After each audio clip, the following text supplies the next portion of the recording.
아이들에게는 민감기가 있다고 하는데요. 민감기란 도대체 뭘까요?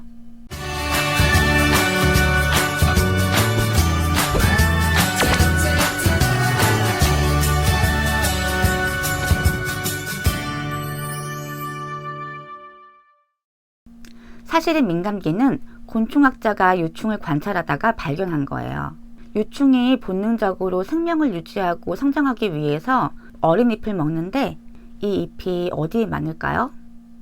햇빛이 있는 곳에 많다는 걸 알고 햇빛을 찾는 능력이 뛰어나게 발달하는 순간이 있는데 어느 순간 더 이상 잎을 먹을 필요가 없어지면 그 능력이 사라지는 거예요. 이게 곤충의 민감기예요. 그런데 아이들에게도 본능적으로 자신을 발달시키기 위해서 이런 능력들이 뛰어나게 민감해지는 시기가 있다는 걸 발견하게 되었어요. 그게 아이들의 민감기예요. 민감기는 모든 어린이에게 나타나고 특별한 시기가 지나면 사라집니다.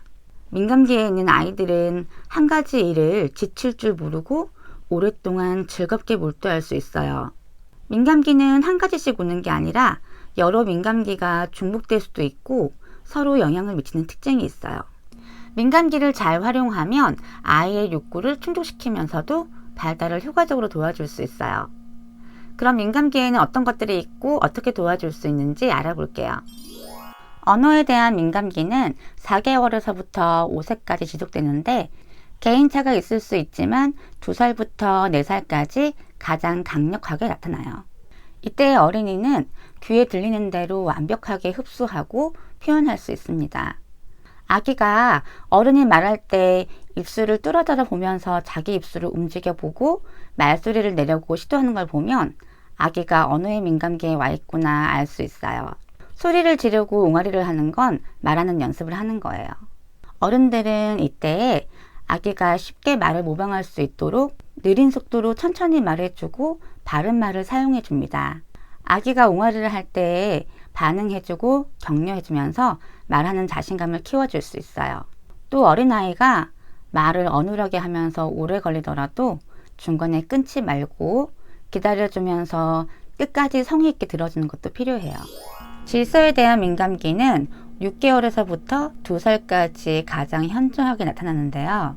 시간과 공간에 대한 질서에 열정적으로 관심을 가지고 그 안에서 안정감을 느끼게 됩니다. 아이가 시간을 이해할 수 있도록 규칙적인 일과를 만들어주고 주변 환경을 질서 있게 정돈해주는 것이 필요합니다. 운동의 민감기는 아이가 태어나서부터 팔다리를 버둥거리는 것부터 시작돼요.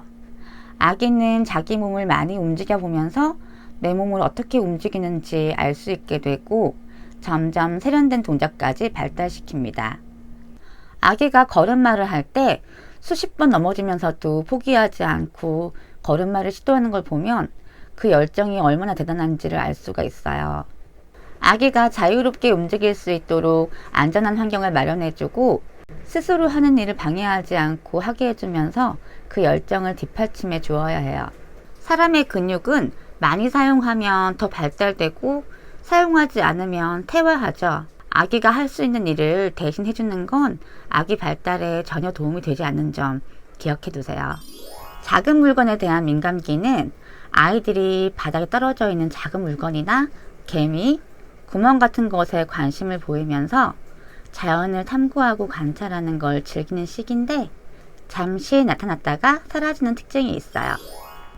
감각의 민감기는 6세까지 지속되는데 아이가 직접 보고 듣고 만지고 맛보고 느끼면서 감각기관을 발달시키는 시기예요. 환경적으로는 안 되라고 말할 필요가 없는 안전한 환경, 다양한 감각 경험을 할 수 있는 풍요로운 환경이 필요하고 아이가 특별히 관심을 보이는 활동을 마음껏 할 수 있도록 허용해 줍니다. 어느 시기가 되면 아이들이 벽에다 낙서를 하고 보이는 대로 끼적이기를 하려고 할 때가 있는데 이때가 바로 쓰기의 민감기예요. 손을 사용하려고 하는 본능이 높은 이 시기에는 벽에 낙서를 했다고 혼내기보다는 벽에다 큰 종이를 붙여주고 마음껏 쓸 수 있도록 다양한 쓰기 도구들을 준비해 주는 것이 좋습니다. 아이들에게는 낙서도 큰 의미가 있기 때문에 끼적이기를 했을 때 칭찬하고 격려하면서 손을 더 많이 사용할 수 있도록 합니다. 4세 반쯤 되면 읽기에 대한 민감기가 오는데 길을 지나가다가 간판의 글씨에 관심을 보이고 자동차의 차 번호, 아는 글자에 관심을 보이면 글자 공부를 시작할 수 있어요. 책을 함께 읽어보는 것도 좋아요. 민감기 얘기를 하면 늑대 소년의 예를 들 수 있는데요. 늑대 소년의 발견 당시 11살이었는데 그때 많은 전문가들이 언어 교육을 시켜보았지만 정상적인 언어 구사를 할 수 없었다고 해요. 그런 걸 보면 민감기가 얼마나 중요한지 아시겠죠? 민감기에 맞춰서 적절한 환경을 제공해 주려면 아이가 어떤 것에 관심을 보이고 있는지 항상 주의 깊게 관찰할 필요가 있겠죠? 민감기를 방해하지 않는 것부터가 교육의 시작이에요. 그럼 오늘도 아가들이랑 행복한 하루 보내세요.